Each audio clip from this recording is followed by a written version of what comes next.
Academica Media.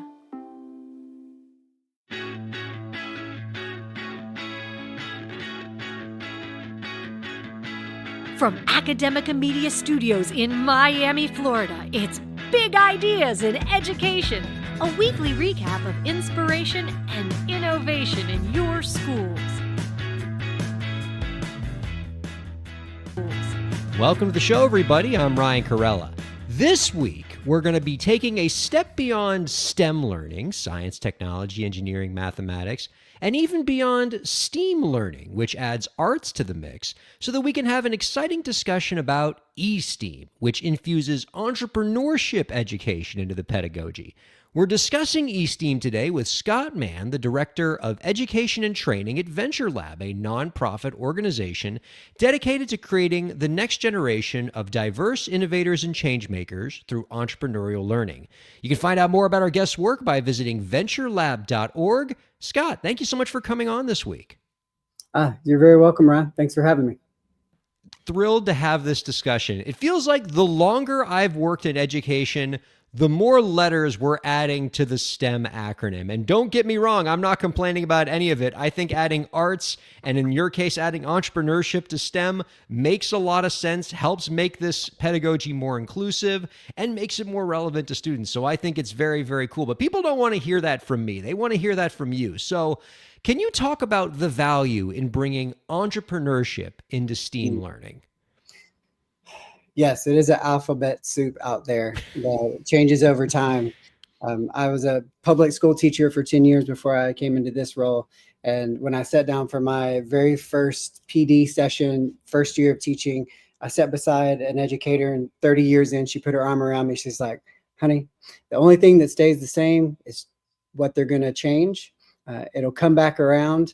They'll call it something different. But as long as you love on those kids and show up and do your best every day, you're going to be fine. I like that advice. Always good to remember. Yeah, so true that we think we've discovered something new, but often in education, it's just repackaging it, reframing it. And as long as we have students' best interests in mind, I think we're all on the right track, regardless of what we call it. But with ESTEAM, so we've taken that STEM, and as you said, we've over time added the A for arts or agriculture maybe. And it was our founder, Dr. Glangchai, about 12 years ago when she founded VentureLab, and a little before, she put the E on the front of that. And it's bringing the arts and STEM to life through entrepreneurship. And I found that in my classroom, discovering maker education, design thinking, how to create experiences and opportunities for students to engage in the process of learning, inquiry-based, problem-based, project-based. Again, we're getting buzzy. But then coming across VentureLab as an educator, I saw how when students are in this process of creating a solution or doing some sort of inquiry and presenting their findings around a topic, that there were pieces you can add and market research. So when they're going to the internet and doing that piece, there's primary and secondary market research. Like, well, and if you have a design challenge and they create a solution, you can ask the question, well, how do you make that solution sustainable? And now we have revenue generation or business modeling. And then the presentation of something is a pitch when you put a persuasive lens to it and add a call to action at the end. So it brought this design thinking on, and you added a creativity component to the beginning of that. And then you added market research, business model, and pitching. And it was very illuminating and clear to me that that is where entrepreneurship comes into play in learning and connects to STEM and arts perfectly. I like that a lot. And I've been a strong proponent of entrepreneurship education in schools generally. I've always held the feeling that when a school educates a student well, you can employ that student. You can get that student employed. But when a school can educate an entrepreneur well, that can employ thousands of students. It really does create a huge ripple effect when we can take one of these entrepreneurially minded students and give them the right tools and resources to be able to bring their ideas to life and improve all of our lives in the process. It sounds like, though, that you sort of fell in love with ESTEAM and entrepreneurship education even before we had the letters for it. Can you talk about the beginnings of that for yourself, and maybe what were some of those early ESTEAM activities that you were doing when you were a teacher? Maybe like a lot of other teachers out there, the Stanford D School was kind of my early teacher. I had fortunate to have a sister-in-law who worked at the Museum of Design in Atlanta. Shout out Moda. And she sent me an email or told me over a Christmas holiday once, like, you need to check out this thing called the Design Challenge. And that was kind of the eye-opening moment. And two specific data points really shifted my entire outlook on education, STEM, arts, and then eventually entrepreneurship with ESTEAM. And that was seeing a struggling learner, we'll call him Jorge, who was multiple grade years behind in every academic area. And through this simple design challenge, 30 minutes in the classroom, and I still get goosebumps around thinking about it because just dejected, head down all the time. But in this moment, after this experience in this simple design thinking activity, he was in front of the class, leading his group, holding the prototype with this huge smile. And I was just, I don't know what's happening, but we're going to do this again. Like whatever that moment is, seeing how these experiences were created. And in the same way, a little bit later on with some really great professional development, which I hope to talk about later, the adult in the room is a huge part of making this come alive for the change we want to see in students. Had some opportunities to get more maker materials, some hardware, some software licenses. We were doing a larger maker type design thinking project, and my GT kids were having a horrible time. There was no right answer. They were just crashing, burning. And in their reflection videos at the end, they talked about the power that they had. School was easy, but this was the first time they didn't know what to do. They felt sad, but they figured it out. They persevered. And that was another moment where I sat back and I was like, that is, and you used the phrase around entrepreneurial minded. And at VentureLab, it's more than starting a business. It's that way of thinking. That's interesting. I want to go back to something that you noted before about what I assume was the role that stakeholder engagement plays in effective entrepreneurship education. You had talked about needing to bring in outside groups to help make this type of education happen, that stakeholders matter. It takes a village to make this kind of education happen. Can you speak to that? Yes, there are many different elements to that. I think we normally visualize the schoolhouse and the teacher in the room, maybe some administrators and support staff. VentureLab has also had the honor of serving the 50-state after-school network. So there's this whole space of out of school time that exists before and after the bell. This outside the 7A to 3P, all of weekends, breaks, summer learning that occurs. That's a huge part of wrapping our students in this support and providing opportunities for them to learn and experience entrepreneurship, STEM, and arts. And then, of course, families, caregivers, as another piece of that puzzle. And then I guess people like yourself, Ryan, and VentureLab that are also there to create value and help all of those stakeholders improve and grow. And I assume that much of that was the substance of the talk you gave recently at the Out of School Time Initiatives Conference, where you gave a talk on fueling family and youth connection with ESTEAM. Yes. Yeah. So several connections here. So I was actually really fortunate, had a lot of fun co-presenting with Johnny. He's an after-school site director for Boys and Girls Club. They're a 21st century funded site for those that are familiar with that realm, as underserved students having a safe space after school to have nutrition, academic support, and then enrichment opportunities. So Johnny had used one of VentureLab's pillar programs, Idea to Pitch, that helps students do exactly that, come up with ideas and pitch it through this process and grow those entrepreneurial ways of thinking. But at the end of that, we have a culminating event, and we give a lot of support to allow programs to customize what that looks like. And so Johnny applied his own entrepreneurial creativity and innovation. It's like, well, our parents are busy. They just kind of drive through. So their pitch event was like a pop-up drive-through. And so as parents came through, the students would kind of come out, they had their prototype or their kind of display of their market research and logo, and did a quick pitch through the window. It was spectacular. And he had some like other, that.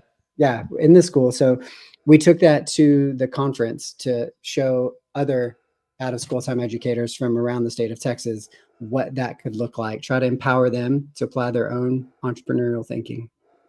Ah, that's so, so cool. I love that kind of stuff. And I know that a lot of our educators who are listening to that are responding positively too. They want to create those kind of experiences in their classroom. For the teachers who are listening or watching this and are saying, I want to do ESTEAM in my classroom, I want to infuse more entrepreneurial education into what I'm already doing. Is there any advice you can give them? And if we can gear that advice toward easy operational steps, like things they could do tomorrow type steps to begin that journey, that would be particularly helpful for this audience, I'd say. Okay. That's a big one, Ryan. That's like everything that we do. Well, this isn't small ideas in education. Touche.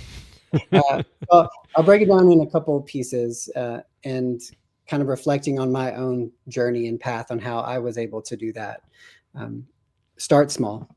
Yeah. Kind of an obvious thing. And shameless plug for VentureLab.org on our resource tab. We have it. The first part is interactive games and resources. They are short 15-minute activities where, for example, it'll put up a mindset card and students read about the definition of growth mindset. And then there's an activity and a discussion prompt. That right there is a quick and easy way to start teaching that mindset vocabulary, having that opportunity to have the conversation. Then from there are additional activities. That's the quickest way to start on the student side. I found that a student's growth and these activities and experiences we design for them, if I didn't grow and learn beside them, then it didn't really work. So holding up the mirror and first realizing the strengths that we have. I think educators are the most entrepreneurial people that I know. I have not started business since I was young and, had the lemonade stand that everyone has, but I wear this shirt with pride. My wife says I have too many of them. I wear them every day. But that everyday educators and you all that are out there right now, y'all are actively empathizing with your students, with your colleagues. You are creating value for them. You're being the most resourceful and adaptable people on the planet every moment with the time, the lack of resources that you somehow manage to create amazing learning opportunities for kids. So that's the second part of getting started tomorrow, just looking yourself in the mirror and giving yourself a high five, and then being a learner beside those students. And since you've brought up VentureLab a few times now and you've highlighted the resources you have available, can you let the viewers and listeners know just a bit about what VentureLab does day to day? So VentureLab, I'll give you the quick founder story. I think would probably be a good spot here as well.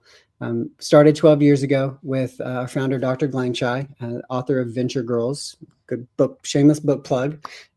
Kind of a memoir and application of bringing entrepreneurial learning specifically to girls and young women. And that was the genesis of, and what we still continue to design everything with the intention and best practices of helping girls and young women be confident, courageous within these constructs of society that we have. So she had been in the boardroom or been in laboratories and has PhDs and things that I don't even know about. And she had gotten used to being the only female in the lab, but as they were able to patent something and go into the business side of entrepreneurship, she was the only female in the boardroom. And so she wanted to do something to change that. And that's where the education side came out of VentureLab and manifested as a summer camp that grew to a 2-week summer camp. And then the brothers and all the boys in the family wanted to come. And then 12 years later, we are now a national and international organization. And our daily operations, Ryan, look like talking with educators. The big piece of what we do is not just content creation and making that available, a large portion of it at no cost on our website, but helping those educators figure out, what does it look like in my classroom? I have a challenge. What can I do, being that kind of facilitator of their growth? Because you said earlier that expression, it takes a village, and VentureLab wants to be an active participant in that village. Very important work, undoubtedly. You can find out more about our guest work by visiting VentureLab.org. Our guest has been Scott Mann from VentureLab, and boy, have I just really enjoyed this conversation, Scott. You've given me a lot to think about, and I love that you gave our group some actionable steps and resources that they can use to infuse ESTEAM into their classrooms tomorrow. Very cool. Before we let you go, Scott, we got one last question for you. If with the snap of your fingers you could make any change to the education system, what change would it be? It's always a good one, Ryan. I think that providing, because at VentureLab, we think a lot about and serve communities that may not have access to, especially supplemental and enrichment education. So what if learning was year-round? What if school wasn't just this kind of little piece of a kid's life, and then there was a pause here, a pause there? What if it was just kind of perpetual? And I think not only would that go a long way to increase student learning and eliminate the summer slide, but it would also shift society's perspective of educators and how we tend to think that they don't need higher pay and higher wages because they don't work all year. And all you educators out there, I know y'all work hard all year. So I think that shift and that change in education would do a lot for the entire paradigm. No argument here. Learning works best when it is a year-long, day-long, lifelong and endeavor that happens everywhere we are. And so I appreciate your perspective with that. Scott, this has been a blast. Thank you so much for coming on the program this week and sharing your insight. You're welcome, Ryan. Thanks for having me. And thank you all for checking out Big Ideas in Education.